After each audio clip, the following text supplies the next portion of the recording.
Assalamualaikum warahmatullahi wabarakatuh. Saya Lalu Muhammad Sabar Setiawan. Saya akan mempresentasikan makalah saya yang berjudul Analisis Kasus Greenwashing dan Manipulasi Citra Perusahaan PT Green Life Indonesia.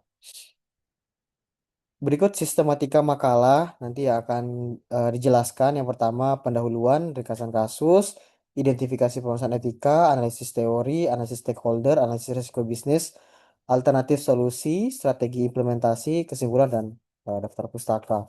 Seperti yang kita tahui bahwa dari penerapan bisnis berkelanjutan atau sustainable business ini merupakan suatu faktor yang penting dalam membangun suatu kepercayaan investor, konsumen, dan masyarakat. Dan kinerja perusahaan saat ini tidak hanya diukur dari aspek keuangan, namun juga penerapan environmental, sosial, dan governance, serta transparansi pelaporan berkelanjutan sesuai dengan standar Sustainable Disclosure Standards. Di sisi lain, meningkatnya perhatian terhadap isu berkelanjutan juga memunculkan praktik greenwashing, yaitu penyampaian klaim lingkungan yang tidak sesuai dengan kondisi sebenarnya. Kasus PT Greenlife Indonesia ini menunjukkan suatu praktik melalui klaim sebagai perusahaan 100% ramah lingkungan. Meskipun hasil investigasi mengungkapkan bahwa sebagian besar limbah plastik tidak didaur ulang dan perusahaan masih bekerja sama dengan pemasok yang mencemari sungai dan laporan berkelanjutan tidak mencerminkan kondisi yang sesungguhnya.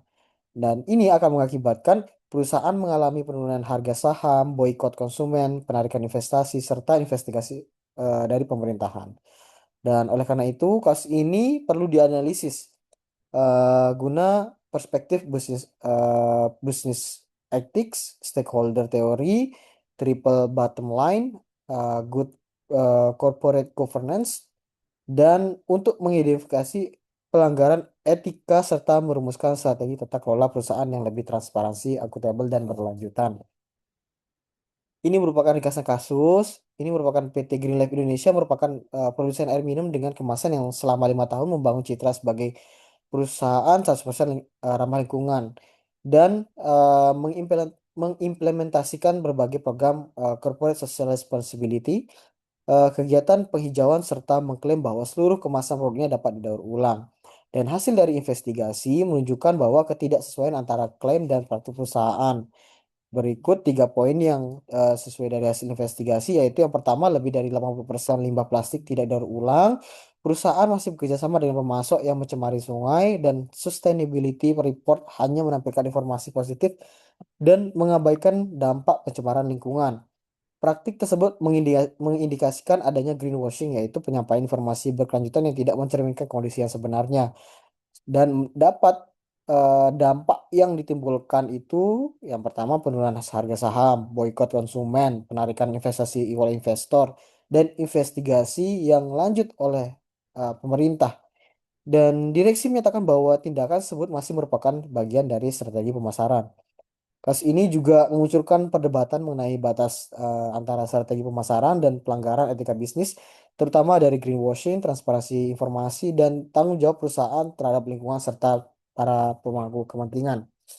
Identifikasi permasalahan etika, yang pertama itu mengklaim bahwa produk ini 100% ramah lingkungan, meskipun praktik operasional tidak mendukung klaim tersebut. Yang kedua, memanipulasi sustainability report. Yang ketiga, pelanggaran prinsip kejujuran, yaitu honesty. Kepercayaan terhadap masyarakat juga berkurang. Kinerja lingkungan tidak akurat sehingga berpotensi menyesatkan konsumen dan investor. Yang keempat, pelanggaran tanggung jawab sosial dan lingkungan. Yang kelima, pelanggaran good corporate governance, yang melibatkan adanya transparansinya kurang, kemudian accountability, kemudian responsibility dan fairness-nya tidak sesuai dengan fakta. Kemudian yang keenam, pelanggaran prinsip dari SDG itu sendiri. Yang pertama dari environmental, sosial, dan governance.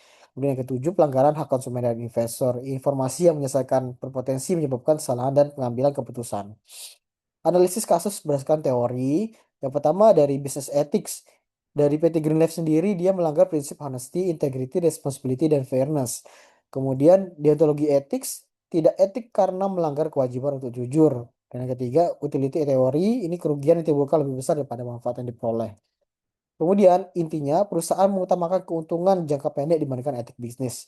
Kemudian yang kedua, greenwashing ini mengklaim bahwa 100% ramah lingkungan tanpa didukung praktik operasional itu sendiri. Dampaknya hilangnya reputasi, kepercayaan investor dan konsumen, serta meningkatkan risiko hukum. Dan yang ketiga, stakeholder teori. Ini perusahaan yang gagal memenuhi kepentingan para stakeholder, konsumen, investor, masyarakat, pemerintah maupun hilangnya kepercayaan stakeholder mengancam berkelanjutan perusahaan. Yang keempat ada triple bottom yaitu people, planet, dan profit. Ini people merupakan konsumen dan masyarakat, planetnya pengolahan limbah buruk dan terjadi pencemaran lingkungan, dan profitnya memperoleh keuntungan yang jangka pendek. Namun mengalami kerugian jangka panjang akibat boykot, turunnya investasi, dan penurunan nilai perusahaan. Kemudian yang kelima, good corporate governance. Ini PT Greenlight Indonesia belum menerapkan prinsip GCG itu sendiri. Yang pertama, transparansi, accountable, responsibility, fairness, dan juga lemahnya tata kelola meningkatkan resiko hukum dan reputasi. Yang keenam, environmental, sosial, dan governance. Ini dari environmental sendiri, penggunaan limbah yang tidak memadai, dari sosial, kepercayaan masyarakat, konsumen, dan investor juga akan menurun. Governance, transparansi, dan integritas pelaporan berkelanjutan juga melemah, dan perusahaan gagal memenuhi ketiga aspek dari environmental, sosial, dan governance itu sendiri. Analisis dari stakeholder, dampaknya pada masyarakat dari masyarakat konsumen, eh dampaknya ya tertipu oleh klaim 100% ramah lingkungan. Kemudian dari investor, nilai investasi juga akan menurun, penurunan harga saham meningkatkan risiko perusahaan, karyawan juga moral kerja menurun, ketidakpastian pekerjaan dan reputasi profesional terdampak. Masyarakat sekitar juga akan mengalami dampak dari pencemaran lingkungan. Pemerintah juga harus melakukan investigasi, pengawasan, dan penegakan hukum, dan pemasok juga tidak memenuhi dalam standar lingkungan yang berpotensi kehilangan kontrak. LSM dan komunitas lingkungan ini juga meningkatkan tekanan publik terhadap perusahaan agar memperbaiki praktik bisnisnya. Dari media berperan mengungkapkan kritik greenwashing dan meningkatkan kesadaran publik. Lingkungan juga dapat terjadi pencemaran baik plastik maupun kerusakan ekosistem sungai. Analisis risiko bisnis yang jangka pendeknya ya jelas, yang pertama reputasi, kepercayaan publik akan menurun, kemudian dari keuangan juga penurunan penjualan, harga saham, dan juga biaya penanganan krisis meningkat. Risiko hukum akan terjadi suatu investigasi yang berpotensi menimbulkan sanksi, denda, atau gugatan hukum.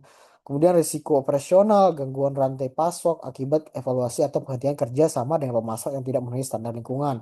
Untuk jangka panjangnya, jelas yang hilangnya kepercayaan dari stakeholder, penurunan nilai dan daya saing, resiko ESG yang menurun sehingga berpotensi hilangnya akses ke investasi dan pendanaan berkelanjutan, resiko litigasi dan SDM, potensi gugatan hukum, terganggunya hubungan bisnis, dan menurunnya loyalitas dan retensi dari karyawan. Alternatif solusinya yang pertama meningkatkan transparansi pelaporan, menyusun dengan baik sustainability report yang akurat dan lengkap, kemudian memperbaiki penggunaan limbah, prinsip dari 3R yaitu reduce, reuse, dan recycle. Ini meningkatkan program daur ulang untuk mengurangi pencemaran. Yang kemudian yang ketiga melakukan audit ulang ESG independen, melibatkan pihak ketiga, mengevaluasi kinerja. Yang keempat, memperketat pengawasan pemasok, menerapkan supplier code of conduct, serta melakukan audit berkala terhadap pemasok. Yang kelima, menghentikan praktik greenwashing dan memastikan seluruh klaim pemasaran didukung oleh data yang valid dan dapat diverifikasi. Yang keenam, memperkuat good corporate governance, meningkatkan transparansi, accountable, responsibility, independence, dan fairness. Dan yang ketujuh, meningkatkan keterlibatan dari stakeholder. Strategi implementasi harus dilakukan secara bertahap dengan melibatkan seluruh seluruh unit organisasi. Prioritas awal adalah menghentikan praktik greenwashing dan meningkatkan transparansi dan memperbaiki tata kelola. Selanjutnya, perlu memperkuat pengelolaan lingkungan, memastikan kepatuhan pemasok, dan serta mengintegritas prinsip environmental, sosial, dan governance. Dan PT Green Life Indonesia dapat memulihkan kepercayaan dari stakeholder dan mengurangi risiko bisnis serta membangun keunggulan kompetitif yang berkelanjutan. Dan kesimpulan, PT Green Life Indonesia terbukti melakukan praktik greenwashing yang bertentangan dengan prinsip bisnis etik, stakeholder teori, triple bottom, good corporate governance, dan ESG. Klaim 100% ramah lingkungan tidak sesuai dengan praktik operasional sehingga menyesatkan konsumen dan investor. Dampaknya, akibatnya ya penurunan kepercayaan stakeholder, penurunan nilai perusahaan, meningkatnya risiko hukum dan terganggunya keberlanjutan bisnis. Oleh karena itu, perusahaan harus menerapkan pelaporan yang transparan, tata kelola yang baik, serta pengelolaan lingkungan yang bertanggung jawab untuk mewujudkan bisnis yang berkelanjutan. Sekian dari presentasi saya, semoga dapat bermanfaat. Terima kasih. Wassalamualaikum warahmatullahi wabarakatuh.